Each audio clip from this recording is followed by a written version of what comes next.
truly coming at you. We've got the little sous chef over here, little pierogi chef.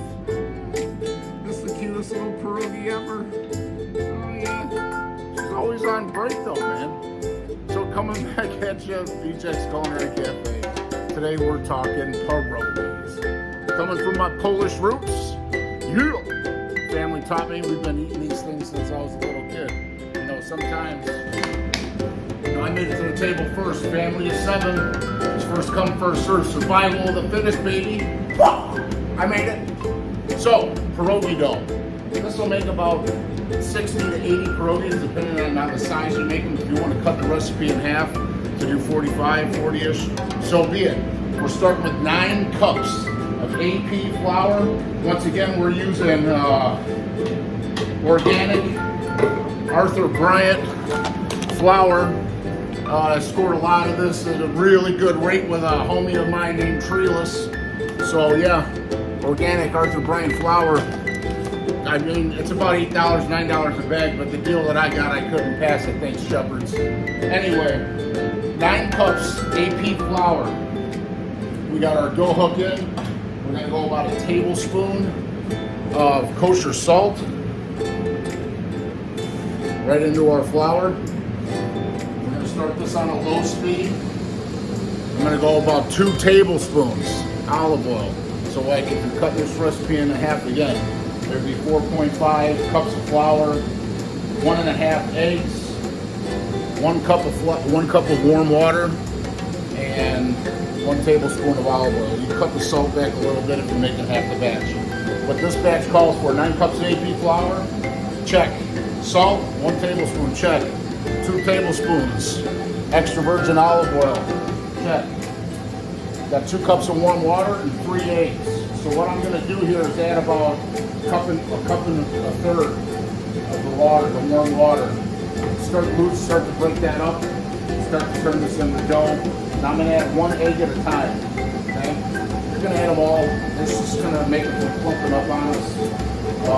When you're doing with like pasta doughs and stuff like that, a lot of old Sicilian ladies that I was taught by some of them, Chicago Heights, throwing out the shot to my Nana in heaven, love you Nana. She would make pasta sauce, and I was the little Polish kid invited over to the Sicilian dinner with my buddy Casey. And grew up loving pasta, you know.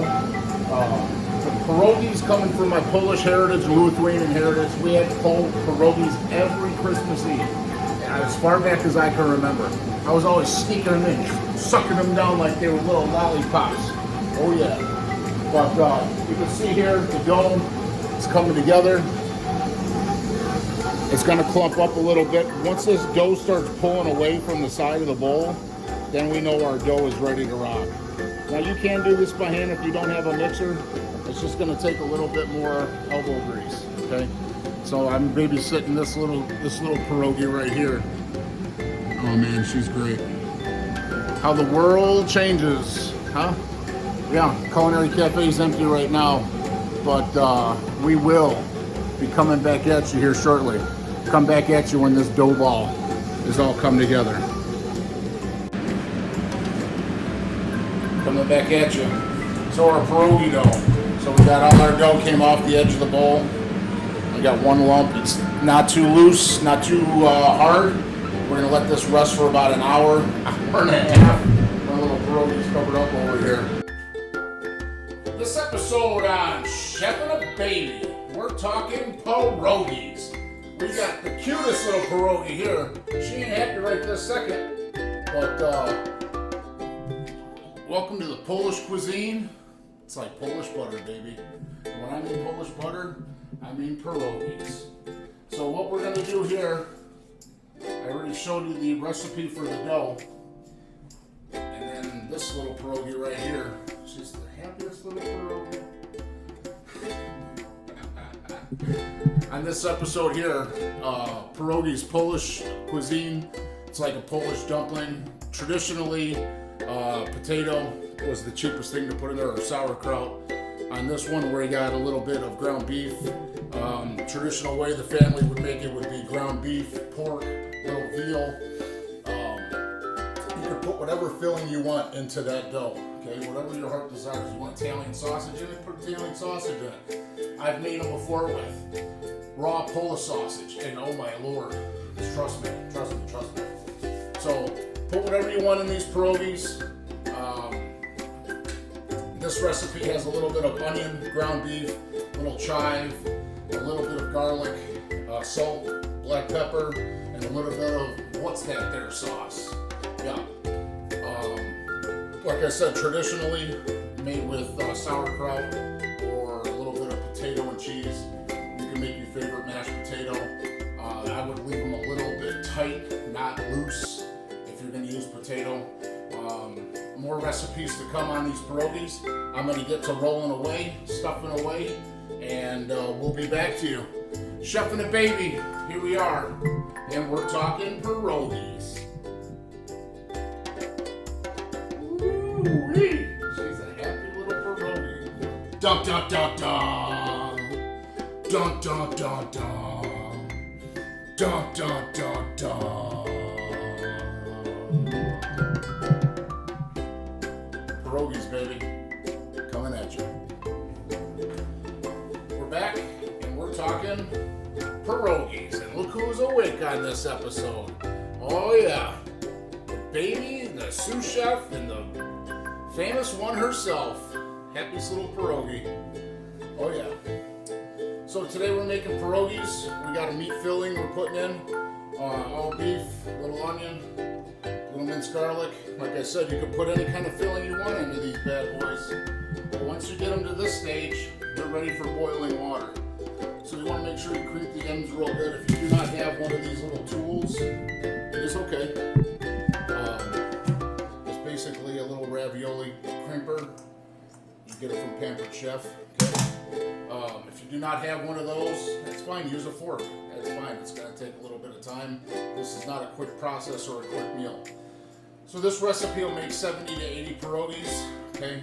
And that's the batch of 9 cups of flour, the dough we made earlier. You can stuff them with whatever you want, except for little pierogies like this. Don't stuff them in there.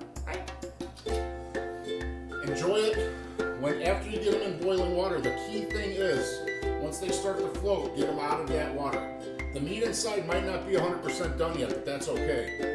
What we do in our Polish household, we have green beans, onions that are sauteed in bacon fat. Yup, bacon fat is the key to the good pierogi.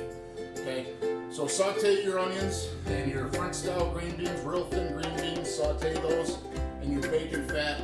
Put your pierogies that have come out of the boiling water on top of those green beans and onions. Put a lid on, let it steam on low heat, low simmer. It's going to take roughly like 5 to 10 minutes, but if you overboil them, your pierogies will be doughy. You don't, nobody wants doughy pierogies. We want a good, firm, pasta-like feel, stuffed with good Polish ingredients. Look at this beautiful thing. Isn't she awesome? Oh yeah. How life has changed. So, from our family to yours, pierogies. And when I put this together, I will shoot another episode, but I am doing these for her baptism, which we're going to have in about a week and a half. So if you make a big batch and you just want one meal for like 4 or 5 people, that's fine. Put them on a sheet pan like this, leave parchment paper, leave some space, put them in the freezer uncovered. Once frozen, you can take them off of the sheet pan, and you can put them into Ziploc bags, freezer bags, okay? And that way, next time you want pierogies, you don't have to do the whole 10 steps, the whole 9 yards. You can just take them out of the freezer, throw them into boiling salt water. Once they float, they will not be done. Then you put them on top of your whatever. If you don't like bacon fat, you don't have to use it. If you don't like onions, you don't have to use it. Onions, bacon fat, and green beans with crumbled bacon on top is Polish tradition. So from this little Polish girl to her big Polish daddy, enjoy your pierogies. We will come back at you when they're all complete and done. But from this the cutest little pierogi to your family, Azalea and Chef Nick Bijak. Enjoy. Back at you, Chef and the baby. Of course, she's on union break again. So I just wanted to show you these pierogies.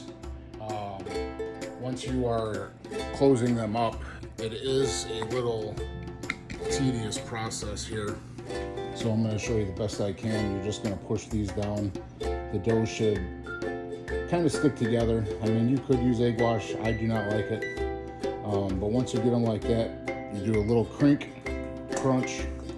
and you got your little freaking pocket of love, baby.